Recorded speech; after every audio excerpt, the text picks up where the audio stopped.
look out my window, many sights to see. And when I look in my window, so many different people to be, that it's strange, so strange. You got to pick up every stitch. You got to pick up every stitch. You got to pick up every stitch. Must be the season of the witch. Yeah, it is the season of the witch, listeners, and this is Tom Ryan, and you're just in time for True Ghost Stories on Life Omni Radio, WLOR.net. You're at the right place at the right time if you want to hear some amazing ghost stories and paranormal experiences. So grab yourself a drink and tuck yourselves in and get comfortable, but get ready to face your fears. We are True Ghost Stories, and we are calling out all ghosts. Come out, come out. Come out of your homes. Come out from wherever you may roam. Hello, listeners and chatters. Thank you all for being here with us tonight. We here at True Ghost Stories would like to add substance to our show. More questions, answers, stories, and research. The only way the world is going to know the truth is if we find the truth. And we're not alone. There are far too many witnesses out there with stories to tell, and it's our job to share them. True Ghost Stories' approach is open-minded, because we care not only about the living, but for the spiritual world as well. And maybe through our journeys we could figure out why they're here, and what exactly they want from us. Or perhaps we can even help a soul cross over. We here at True Ghost Stories would like to think outside the box. Again, I'm Tom Ryan. I'm one of the hosts of True Ghost Stories. And I'd like to say hello to my co-host, the extravagant Mr. Adam Ginsberg. Now I'm extravagant. Wow. How are you, man? I'm doing well, man. How are you? You are far from extravagant, actually, but I like it in front of Adam Ginsberg. Sounds good. Doing good. Coming down the wire on Haunt Fair, of course. Everybody Yes. listening to that stuff. We're covering paranormal and hauntings and all sorts of good things with haunted attractions and a job fair. I'm sneaking this plug in quick. Yeah, put it in, man. Put it in. That is coming up. But what's the date on that? August 1st and 2nd. It's the Up Sky Hotel in Hauppauge, New York. It's another Twitch Productions event. We got the Macabre Fair Film Festival showcase. We'll be showing some films. It's going to be a good time. So for those interested, it's haunt-fair.com. Yeah, I look forward to that. That's going to be great. And you guys always put together great festivals, and I'm looking forward to it, man. I'm looking forward to it. Yeah, it's gonna be pretty wild. Really quickly, I just want to throw in this weekend I was shooting a monster truck video over at I do some. I was directing this guy's music video, and we were playing with some monster trucks out there and jumping them and crushing cars, and very fun stuff. Wow. Yeah, it was cool. So I gotta hang out with you. There was beautiful women. There was beautiful women and beer there too, by the way. Wow.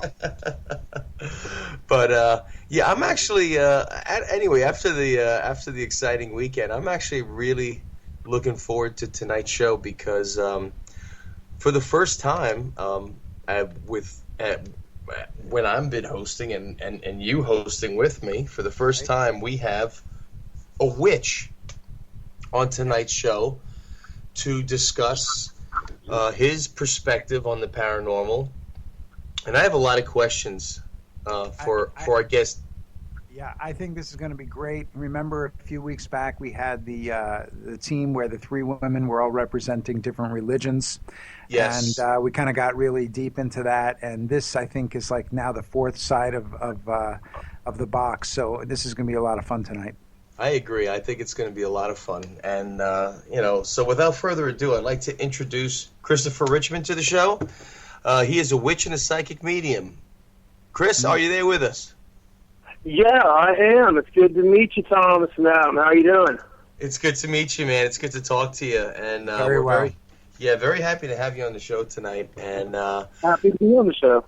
I got a ton of great questions. Adam, I hope you don't mind if I start, because No, go right ahead. I want to get right to the one thing that's always kind of thrown me off a little bit, and maybe because I haven't looked that closely into it. But Chris, can you tell me the difference between a witch when it's a male, a witch, a warlock, and a wizard? Well, okay. Witch. The name witch is synonymous with one who knows or wise one. Now, actually, the Scottish or Irish term for warlock means deceiver. So when somebody says, "Hey, you're a warlock," I'm like, "You just insulted me," you know. Okay. Right. Interesting. Now, with a wizard, wizards go into more the alchemic arts, arts of alchemy, messing with herbs and potions, trying to get, basically the pharmaceutical company today would be what I consider sorcerers. Okay, because they're mixing chemicals to get a result or a potion that will affect you in some way. Alchemy. Okay, gotcha. Right. Chris, it's Adam. I'm curious what Hey. came first, the chicken or the egg, in terms of interest or getting involved with witchcraft, or interest and getting involved with the psychic side of your life. Which was first for you, and why? Well, I was actually born this way. I have a grandmother, actually she's my granny, that had the same kind of abilities that I possess today. Mm-hmm. And I was just born with it. At the age of 1 year and 6 months old, I was telling my parents about things I was seeing in the house. Wow. Of course, they wanted to dismiss this, Nobody wants to hear that kind of thing from their kid. It's just scary, Sure. They really didn't understand it. They didn't understand Granny. So, with me, they really tried to safeguard me the very best they could. I grew up in a Southern Baptist church. Love those people. They're good people. They really are. Mm-hmm. I never had anybody that could ever explain those things to me. So I kind of had to figure it out on my own, just through trial and error. Chris, can you tell us what it was that you were experiencing at those early ages? I mean, you were saying you were about 1.5 years old. Can you tell us what it was that you were experiencing and that you were trying to communicate to your parents that you were seeing? Okay. To begin with, the house that we lived in, I won't discuss the location, was a underground railroad. Okay. Now, a lot of those people had passed away in that home. Okay. And I was encountering their spirits. They wanted people to know where they had gotten to. I mean, it's a shame, back then they didn't have emails and they didn't have telephones. And let's say a family member from Georgia was supposed to have made it to Chicago. You never heard from them. You never knew what happened. Did they make it? Did they get killed? Are they still a slave? What's going on? So these entities, spirits I'll call them, they were troubled, and they needed my help. They needed our family's help. Me being one of the only people in my family, I mean, there's other gifts that my other siblings have, but with me having these abilities of clairaudience, clairradiance, and clairvoyance, I was not only able to see them, hear them, but they would show me parts of their lives, how they lived and where they came from. How is that? How did that happen? What do you mean by show you parts of their lives? You're a young boy at the time, and you're, excuse my naivete, but you're kind of sitting back, and instead of watching television, the cartoons, you're interacting with these entities, and they're acting out, or in some way, how do they show you their past, in a sense? Okay, it's kind of like when you have a memory of something. when you think back, wow, that carnival in '86 was awesome. I remember every band that was there, what I did, right? Well, I get pictures. They show me pictures. Sometimes these ghosts they get angry and frustrated because they're not being, discussed. They're not being, what's the word I'm looking for? Their story's not being told. So they are going to start causing a ruckus or a nuisance of some sort to get attention. What happened eventually was at the age of 17, we found a headstone underneath our porch. 175, 200 years ago, you could bury on your own property. Mm-hmm. Right. Which kind of put a lot of validity to what I was telling them. I also told them about stairways and things that were closed up in the house from another time period. And, they just kind of like, yeah, okay, whatever. Well, when we did leave that house, we tore down the walls and found the stairways that I talked about that I had been shown. That's really, really creepy. Chris, there was... Go ahead. No, I'm sorry, Chris. I just want to ask that. So did you ever get validation for what you expressed to your parents? Did they ever acknowledge that maybe there was something more to what you tried to communicate to them at a younger age? Well, like I said, it scared them because my grandmother had these abilities, and they didn't understand her. And with me showing those same patterns and traits, it scared them. There was a door that used to come open on its own, and I had a friend, I'll give you her name. Her name was Ola May. That was one of the members of that house.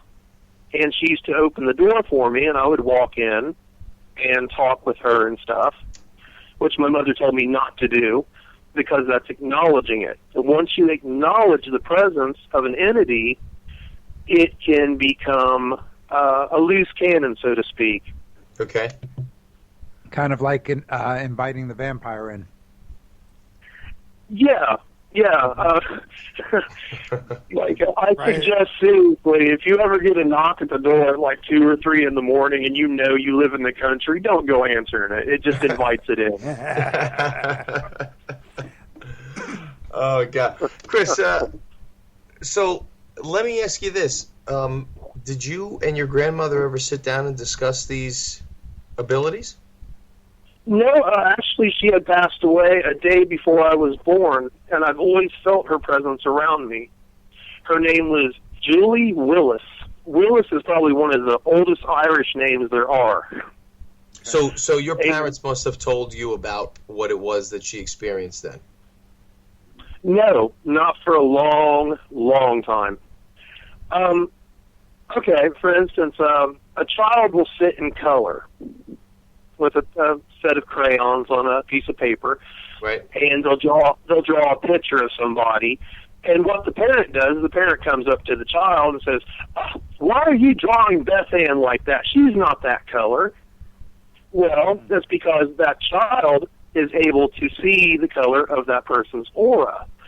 Now, after the parent has, told the child this is wrong so many times, they actually start to lose that ability. I never lost that ability. You can still see aura on people? Mm-hmm. Do animals have auras as well? Like dogs? Yes, they do. Yes, they do. And oddly enough, I've seen ghost animals. I've had animals myself that have passed on. And they will give you a little nudge from time to time to let you know that they're around. Really? Chris, have you ever heard from your grandmother after she passed? No, I've never heard from her. She speaks with me. If that, it's kind of hard to wrap your head around, I guess, hearing this. She speaks with me about things like, kind of like my super subconscious, if you will. She lets me know that that's wrong, or maybe you should go and see that person. They're sick. They need you right now. I also have the ability to heal. That right there, I believe a lot of that is, just faith. What do you mean by heal? You know, what do you mean by heal? At an advanced rate, physical healing? Yeah. Last summer, as a matter of fact, a boy down the road had fallen from his bike, and the whole bottom of his chin was exposed. You could see the bone. Oh, I see what you're going to go. Okay. Yeah. The palm of his hand was also just mangled. And he had heard about me from some people around the neighborhood and asked me if I could help him because he didn't have the money for, medical procedures. And I said, if you're willing to sit down and let me do my own orthodox thing, sure, let's do this.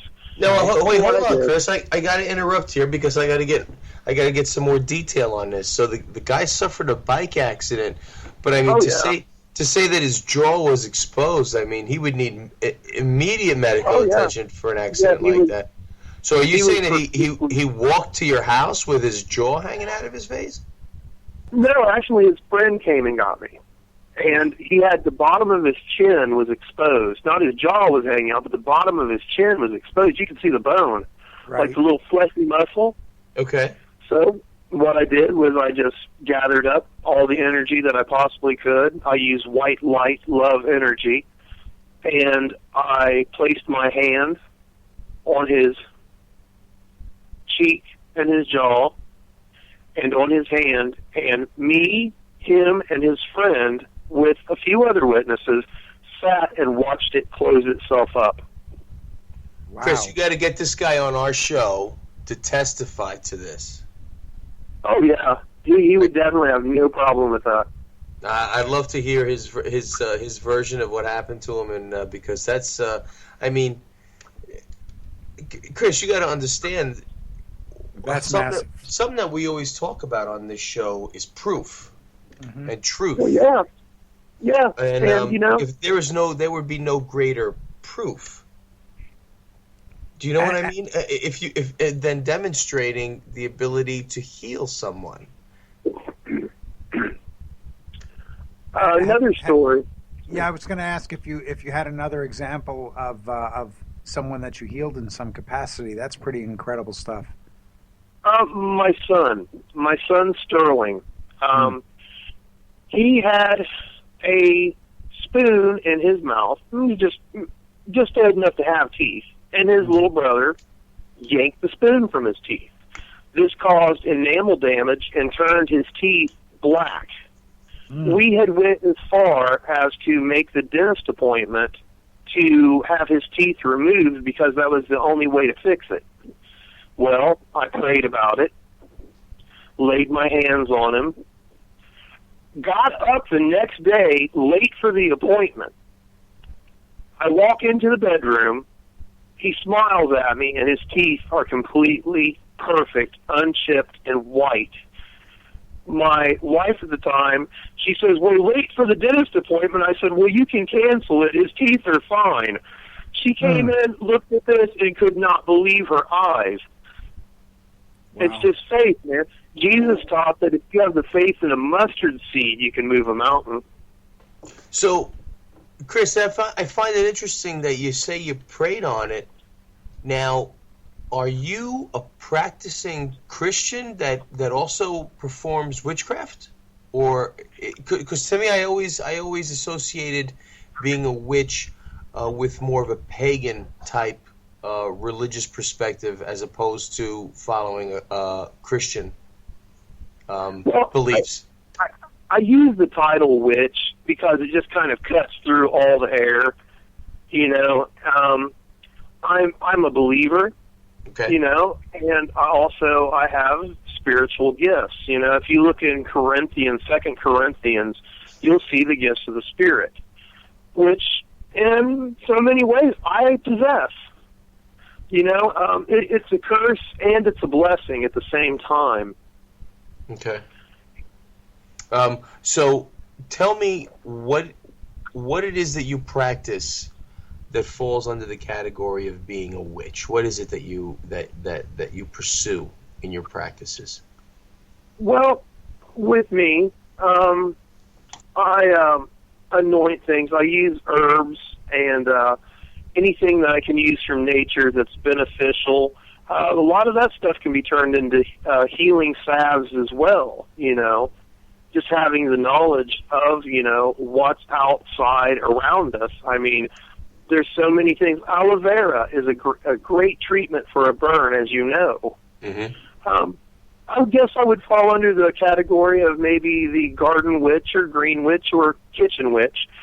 If you're a kitchen witch, I borrow things from a lot of different people, a lot of different sources. You have the Scottish Welsh witches. You have the British witches. You have the Italian witches. The Stea is what they're called. You have the Romani, which aren't really witches. They're more like gypsies, I guess. But I borrow this and I borrow that and I make it mine. It's kind of like being in a kitchen, You use a little bit of salt with this. You use a little bit of pepper. You use a little bit of thyme. Sometimes you use a lot of thyme. That's a joke. And, you got to take things and make it yours. There's no correct way to make potato soup. Everybody's got a different recipe. Right. Hey, Chris, quick Yes. Diversion here with the recipes and such. When you started getting into witchcraft, aside from the psychic side, what were you, in your teens or in your 20s? I had always had a fascination with it, like when I would see Bewitched as a child. Okay. I just thought that was just the most amazing thing. And I always loved shows like The Munsters and The Addams Family. When my mom looked like Lily Munster. It was amazing. when did you? You said Lily, not Herman, right? Oh yeah. When did you actively make the decision to start to really dabble in witchcraft as opposed to just?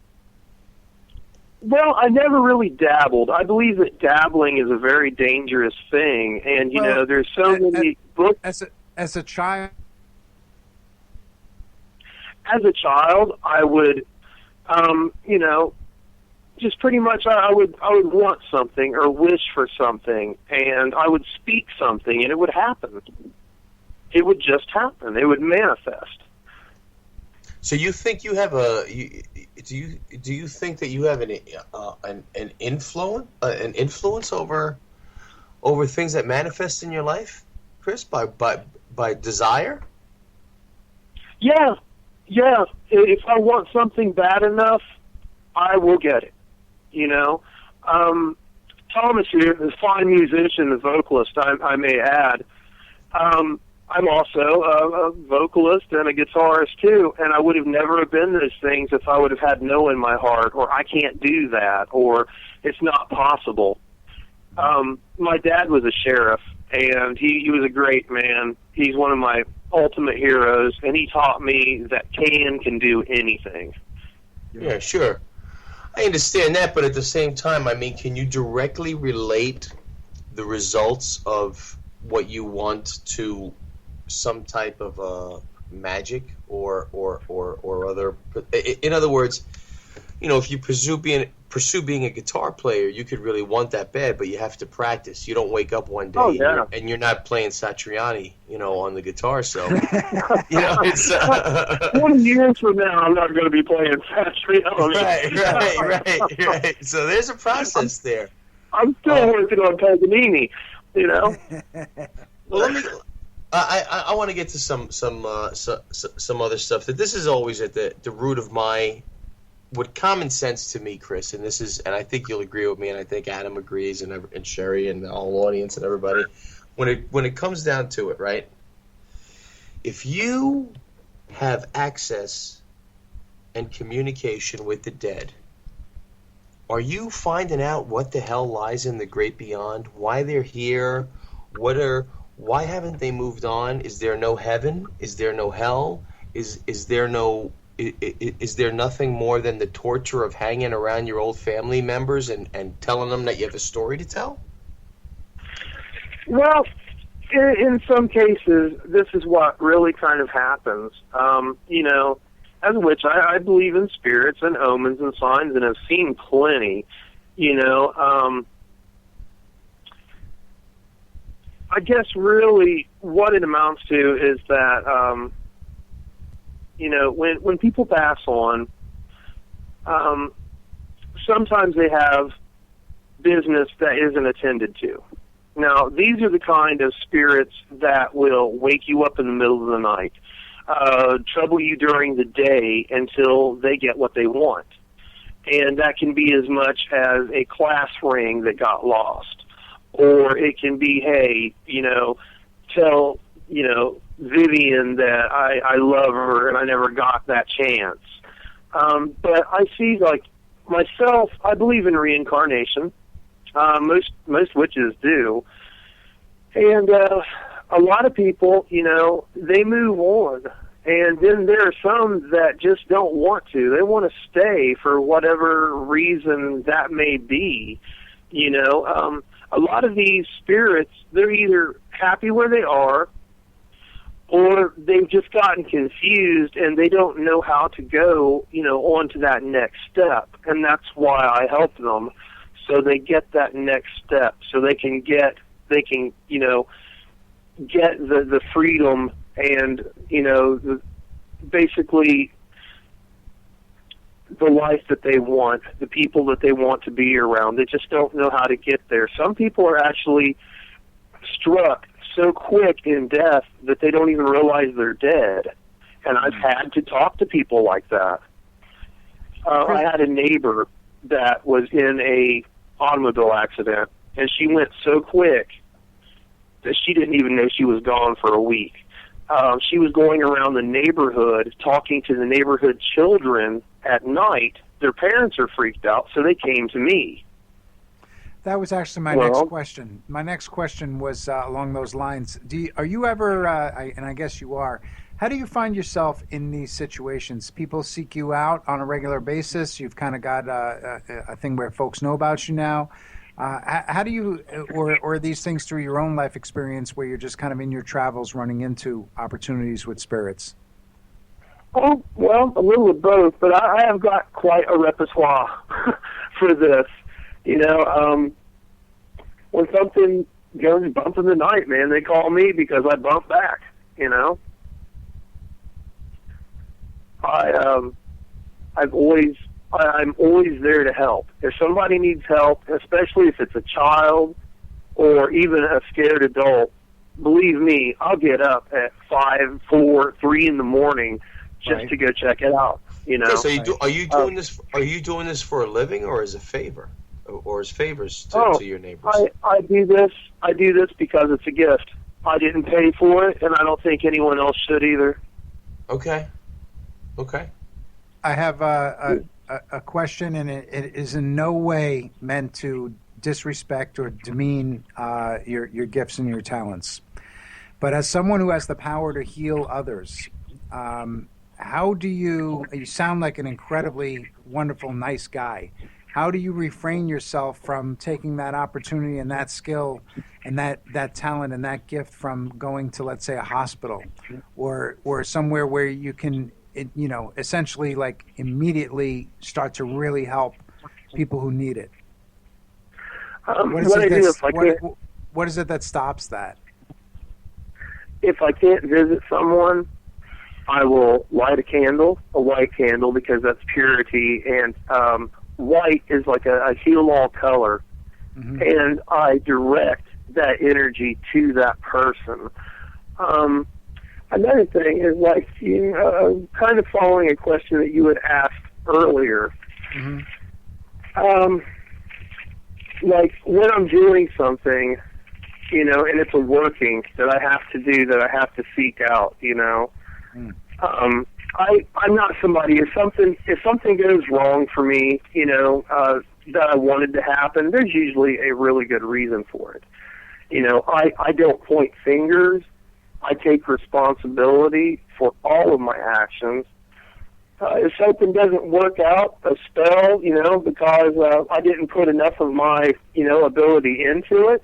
And we'll also, I'll put the preference, in for it to be. And for all the good is what I do. I do this for all the good. This way it puts it kind of in the hands of the universe. And if something that I'm doing is wrong, or maybe I don't realize that somebody could get hurt from it, well, the spell will become null or void and just won't work. Because, like I said, I'm putting that in the universe's hands. I'm not God. I wouldn't want the job. Right. He's a busy guy. Yeah, but, to follow up on what Adam said, I can see what he's saying, because it harkens back to that movie, I guess, God, it was around 1980, called Resurrection. And there was a woman that had a near-death experience, and she could heal by touch.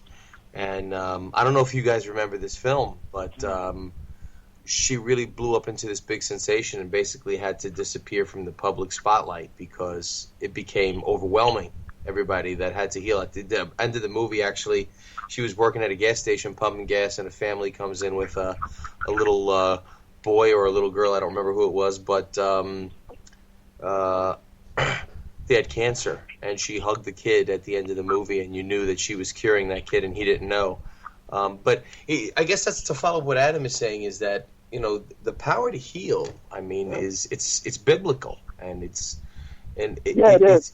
But is it something, Chris, that you are 100% of the time? Is it something that way, or is it something that's circumstantial, that sometimes it works or sometimes it doesn't? I mean, because like Adam said, I mean, if I knew I could lay hands on somebody and heal, I think I'd be at every cancer hospital I could get to. And I mean, before you knew it, the word would spread, and you'd be an international sensation. And I mean, you'd be the next coming of Jesus, for crying out loud, basically. Yeah, I really, with him, I feel sorry for him, honestly.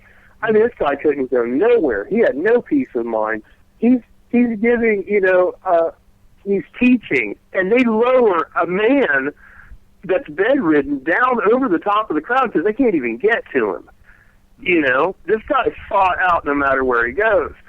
And I kind of lean on the whole, I'll just say I do lean on the aspect of, if you have faith in a mustard seed, you can move a mountain. There was the woman with the issue of blood, if you remember the story, and she said, if I can just touch the hem of his garment, I'll be healed. There was the centurion that had the dying, child that sent for Jesus, said, if he'll just give the word, I know she'll be healed. And he said, and nowhere have I found faith like that, right. And she was healed that day. Faith is everything. It really is. If you believe strong enough in something, I am 100% convinced that you can achieve it. Now, as far as sometimes... Do you believe that the recipient of that also has to share in faith? Oh, absolutely. Okay. Absolutely. My friend, when he came and got me that day, he had seen some other things I had done, so he believed. And when I touched my other friend and healed him, I mean, he knew I could do it. He knew I could. And that faith right there, with my faith combined, healed that man. Faith it's man, I'll tell you what, without faith, I don't know where I'd be. I don't know where any of us would be, Chris, I want to take us down a slightly different path. And this Let's is go. now more involved with spirits and stuff. And the reason for this question is really fresh. We had guests over the last couple of weeks that had very negative experiences with spirits.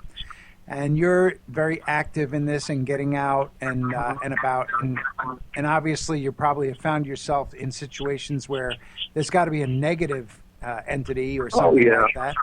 Can you tell us about that? With negative entities, Jesus himself, he never called them demons. He called them unclean spirits. Now, this is how I see the unclean spirit. Okay, let's say you have a hardcore drug user, and it's an epidemic that's going on all over the world right now. Heroin use is killing people by the thousands daily, you know? Well, you got somebody, I mean, if this person's using drugs like that, they're probably not happy to begin with, you know?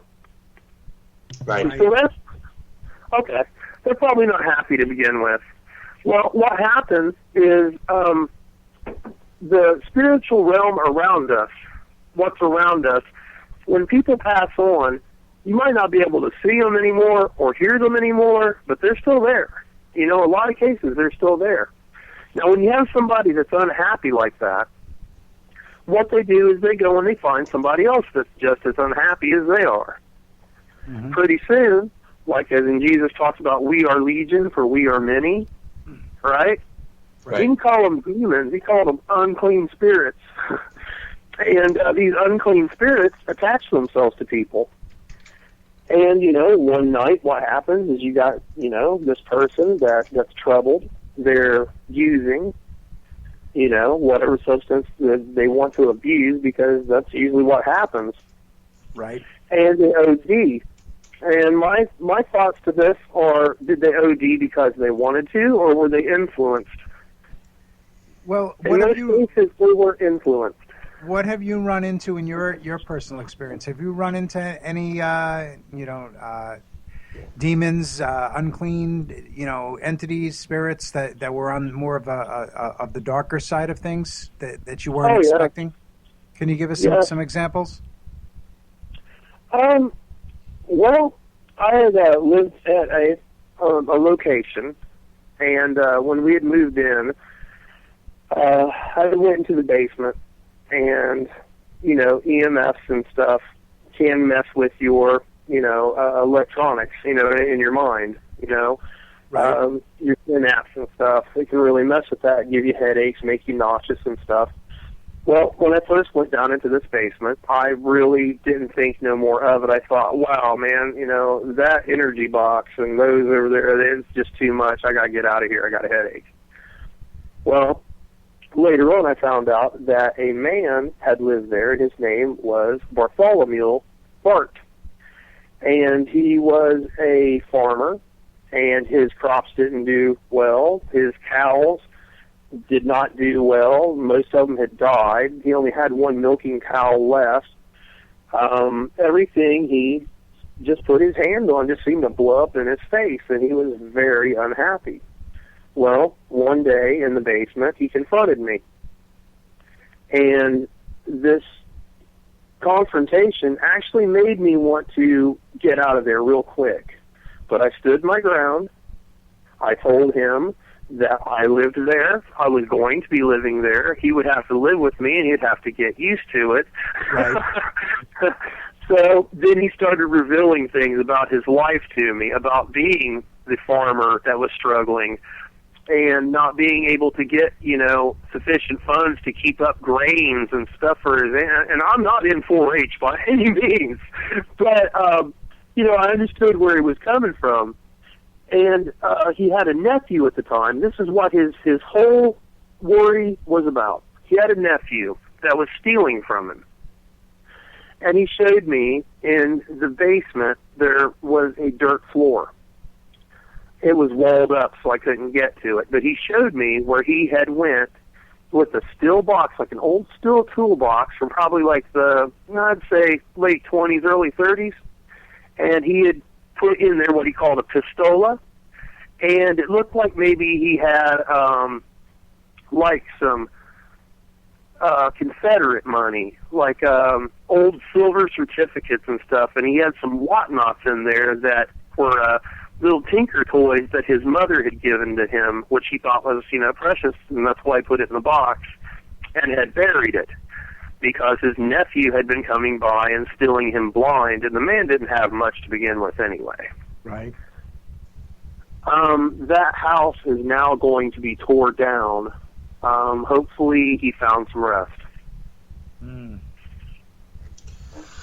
Yeah, boy, I tell you what, Chris, I hear some of these stories, and it's I think one of the biggest things for me is, and we always discuss this on a show whenever we have guests, is it's got to be. I mean, I think it would be kind of overwhelming for me personally if I could communicate and hear and understand the troubles of the recently deceased, or in some of these cases not so recently deceased. Is this something that you feel like did it take time to cope with this, or is this something that you just kind of naturally took to? Because again, it's if tomorrow I'm in my backyard and I see a UFO fly by and I'm convinced it's not something that's man-made, it would consume my life, I think, trying to figure out what that was and the effect that it has on humanity. So to a certain extent, is what you feel you're experiencing and the abilities that you feel that you have, is this something that was easily something that you were easily able to integrate into your daily routine, or is this something that can be consuming and can be troubling?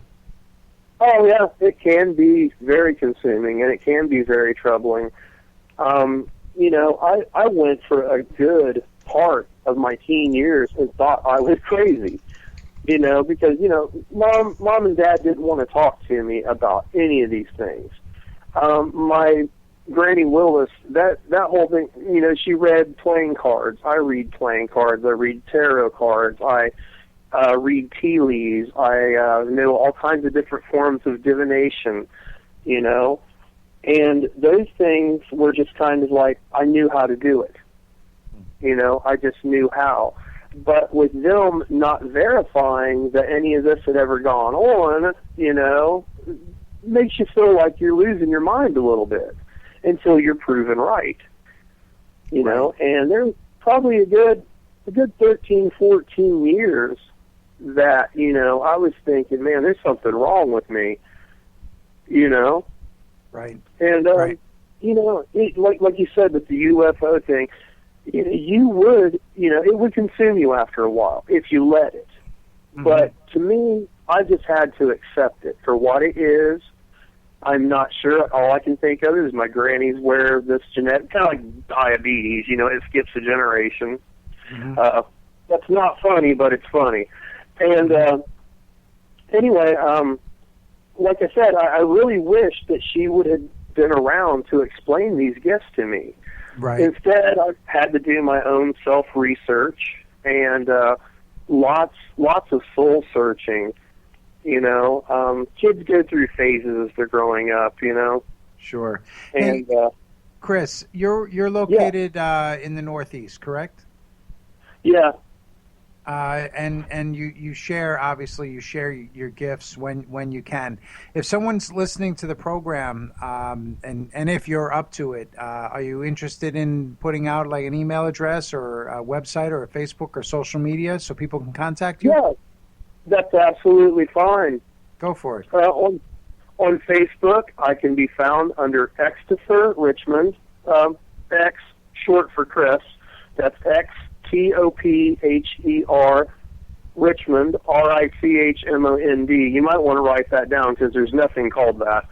Mm-hmm.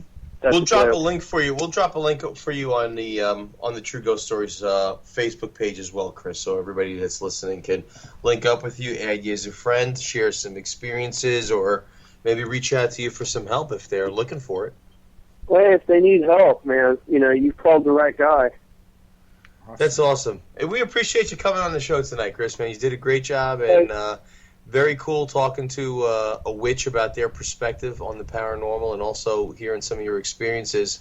Some serious stuff there, man, the healing and everything, Maybe you're the second coming and you just don't know it. Man, I hope not, because I have long hair, the beard, and everything else, They're like, either you're the Zach Wild, Ozzy Osbourne's guitarist, or you're the second coming, If you are, it just boosted our ratings, man. People will be listening to these reruns forever. But thanks very much, Chris, man. We appreciate it. Thanks for calling in. And all of our listeners, You got it, man. You got it. Thank you welcome. very much, and have a great night. And One more thing. Yes. One more thing, man. Yeah. You know, if anybody has any paranormal activity going on, first thing off, don't acknowledge it. Second thing, do history on your land, on your house, and previous owners. Renovations can also cause these kind of things to stir up because they've been there for so long they don't like change. Like I said, some people are just happy where they're at, you know? Right. Gotcha. Thanks for the tip, man. Thanks for No problem. And that's your public service announcement from Chris Richmond on True Ghost Stories. I just dropped. I just dropped Chris's Facebook link on our page on True Ghost Stories, and if anybody wants to check that out, feel free to visit us over there. Thanks, Chris. Also, I have an email address too, which is satanicpanic@rocketmail.com. You can get a hold of me there too. There you go. Thank Awesome. you, Chris. Thanks, brother. All right, man. You all have a great night, and thanks for having me on. You got it, man. Anytime. Take care. Well, Yeah, so wild, huh, Adam? That was very cool. Completely unique and different perspective from what we had. I had to ask the question about going hospital to hospital, and I'm glad that you echoed that same sort of thing, because that was sort of what went through my mind. If you have that ability and you recognize you have that ability, why just use it in a closed circle? It would, if I knew I could lay hands and heal people, it would, trust me, you would know about it within 24 hours. Do you know what I'm saying, man? It would be crazy. It would be crazy. I don't know what I would do with that kind of an ability. It's just unfathomable. But again, that's what we're here for. We're here to get to the truth and find out what's going on. And my God, like I said, that's like the second coming, man. If you could do stuff like that, That really was. I mean, just the ability and to recognize you have that kind of ability. What's really interesting is the particular example that he gave us sounded very graphic. And obviously, because it was a surface wound, right. It's not a stomach ache. It's right. Not a stomach ache. Right. Yeah, it's not the stomach ache. It's not something wrong with an organ or whatever that nobody knows. This was literally people sitting around watching a wound close. Right. And in an accelerated time period. That's pretty wild. You know what? I'm going to get in touch with Chris, and I'm going to get these people on the show. I want to hear the first-hand experience, even if we just have them pop on for a minute and just come on and tell us. Right, just an update. Yeah, give us a few of the people that were there, the guy that was healed and the friend that picked him up, and I want to get them all back on the show again and give us a nice little in-depth description, because if it happened, it's amazing. Yeah, it's always interesting to me when people first started finding out about either their gifts or fell into their path. And here we have a guy who apparently at a year and a half old was able to communicate to his parents, because this is their recollection and not his, something they probably told him later on, right? Of things in the house or hidden stairways, all sorts of crazy sorts of things that this little infant could do, which is pretty neat. Yeah, no, I agree. And at the age of 1.5, I mean, you just just barely starting to talk and everything. Yeah, it's probably was a lot of pointing and stuff like this, but I would imagine over time he was a very interesting child to have. Right, yeah. He was probably pointing for the milk bottle, and they were the spirits. Freaking his mom out on the daily. Right. No, not the ghost, the milk. Yeah. Yeah, no, that was very cool, and that was cool that Chris would come on and share those. And I'm always interested in that stuff, like the whole witchcraft thing and Wiccans. I think we should try to do that a lot more on the show, too. I want to get some people on that can kind of give us that approach from it, because I like that. I like the pagan perspective also, as far as the paranormal goes. Again, we've talked about this before, Adam. When you discuss the paranormal, in every sense of the word, it has to be related to religion in some way or the other. And I want to find out which religion. and which beliefs are true, and which ones are right about the afterlife. You know what I mean? I think it's a great question. Don't you know how it works? No. Well, my beliefs are true, and right. Your beliefs are true, and Sherry's beliefs are true, and Chris's beliefs are true. So that's a great point. So is it that your paranormal experiences will reflect your religious beliefs, and will mine reflect mine? I don't know. Like, in other words, okay, so do Muslims ever experience ghosts telling them we didn't move on to paradise? I think so. I think in some way, Tom, I think in some way you're right. Do Buddhists experience ghosts? Right. It's just that's interesting to me because I know that within Christianity there's a lot of spirituality and spirits and that type of thing. The spirit, the spirit of the saint or whatever. And there's a lot of that spirituality and it's.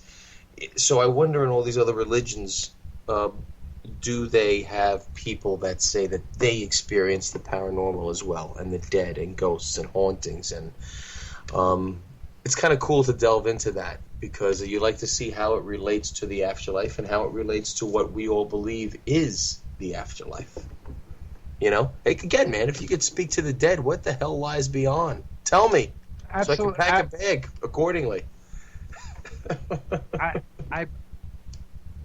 you know what? In every culture across this planet, there is some sort of a story or a series of stories or something related to the dead visiting, the dead this, the dead that. So, I think that essentially what we're talking about here is the religions are, and the only way I can make this sound, I guess, to make sense to me, are the rose-colored glasses or the sunglasses that everybody, their personal religion that they grew up with or their belief system, ideologies, those are the filters.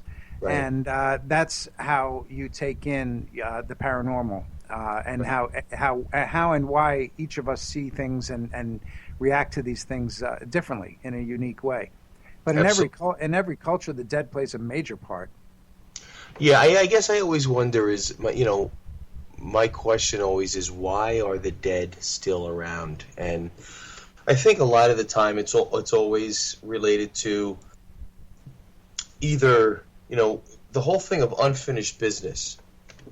That always bugs me a little bit because, is somebody sticking around because they misplaced a watch, or is somebody sticking around because they didn't tell somebody that they love them or what have you? Do you see where I'm going? Right. It's almost like is that going to jeopardize your journey to paradise?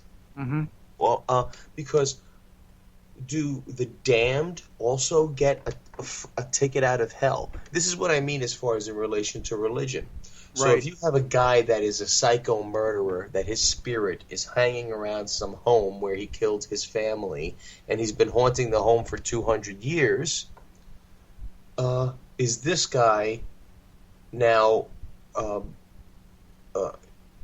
is he released from damnation? And now he's able to just kind of haunt people for 200 years? And this is what I mean in relation to religion, and this is what gets me about the afterlife and the paranormal. These are the questions I want answered. Yeah. If you have evil spirits, why are they allowed to be among the living and to haunt us? So just little things like that. It's very curious, and that's what I mean when I come at the perspective of different religions and what their beliefs are about the afterlife and what happens to your soul and how that all ties into paranormal experiences. Sure. Well, Tom, aside from bringing in people from different religions, I'm looking forward to some international guests, because then we're getting some of that smattering as well, with viewpoints that are completely unique to us over here. Right.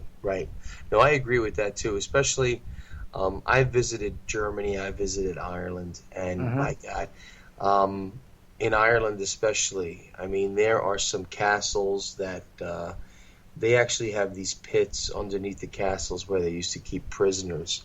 and basically drop them into the pit under the castle in the darkness. You can imagine the souls in this place, whether or not they're there, I don't know, but it's definitely the setting where you could imagine there'd be a lot of tortured souls that were kind of hanging around. So, yeah, literally.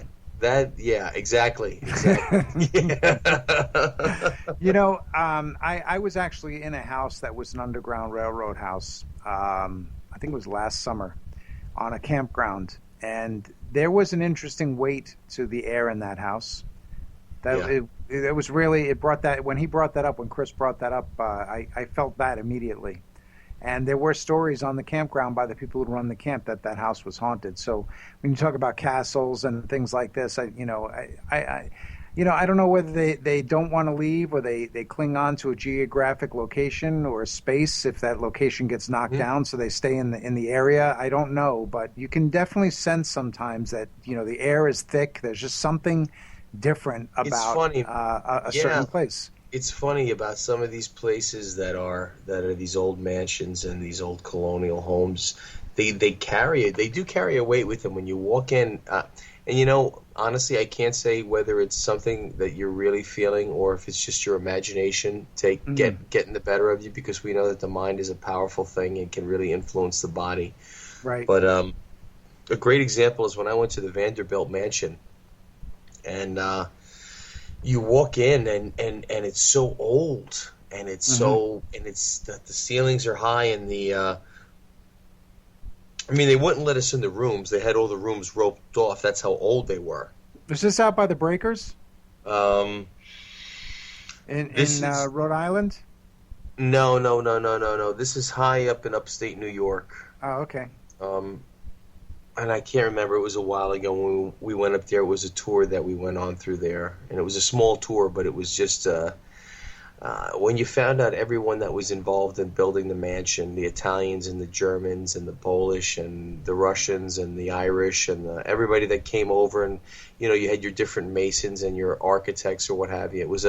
But the place just carried this weight with it. When you went in, you almost felt the people there living and walking around. And I don't know, again, like, I don't know if it's your imagination that takes you away or gets the better of you, or if it's just the fact that it's awe-inspiring, you know, and it does feel a lot of times like you feel like there are still spiritual surroundings in places like that, but it could also be that they're just goddamn creepy places, you know. I don't know, man. You're very right. That's all it could really be, and our mind running away with us. I'm thinking about what you just said about them building that mansion with all these various ethnicities and such, and the thought that ran through my mind was the Tower of Babel, and like the Mansion of Babel with all these people speaking different languages. Yeah. No, you idiot. I don't speak Greek. Yeah, it's great. Right. Yeah. Wow. Well, guess what, man? It is that time. It's that time. I know everybody wants us to keep on talking, but we just can't. We can't. Well, let me do this thing. Here we go, guys. Do you ever feel like you're not alone? Do you ever feel like someone or something is near you? Have you felt touched, or that something has brushed up against you? Do you hear voices? Do you have vivid dreams of dead loved ones? Do you see shadow people? What are they? Who are they? An angel or a demon? Or just someone reaching out? We believe someone or something is reaching out. We want to tell the world the truth. Our experiences are not a figment of our imagination. There are things that walk the earth that are unknown to us. We want to find out what they are and share it with you, with all of you. And so do they. We want to tell our stories and their stories. We are True Ghost Stories. So tune in next time. We have great guests as always in store. Listen to us, Adam Ginsberg, and of course the illustrious Tom Ryan, your hosts. Have a great week and a great night, guys. Hey, Tom, happy ghost hunting. You too, brother. Have a good night. Down this road of life, done his share of losing faith, nothing else looked right. Time catches up with you, if only in your dreams. Wake up with a coin in hand and hear the ravens scream. In the shadows of the night, you can run, you can hide. In the shadows of the night, you can lose your life.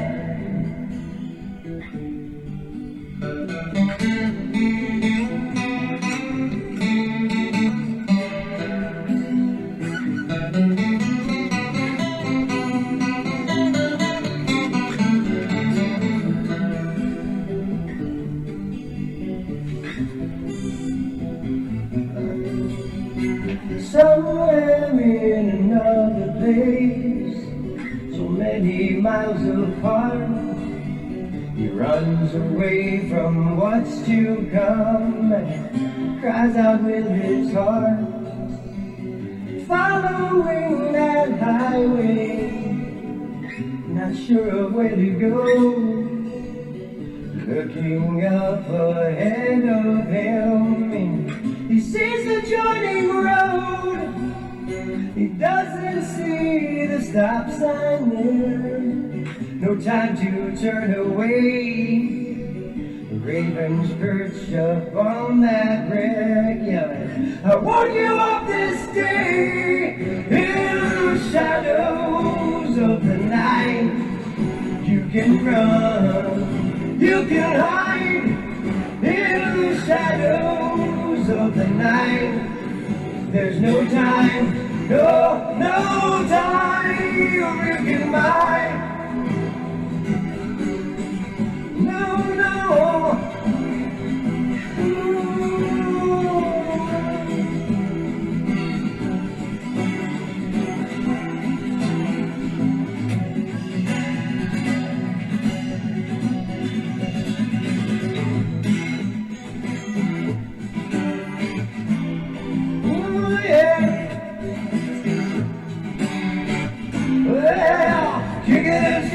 Scratching and beating just to stay alive. Dealing and stealing, cheating and dealing, no waste of life. Begging and bleeding, barely just breathing, the end of the road is near. The end of the road is near. Tell me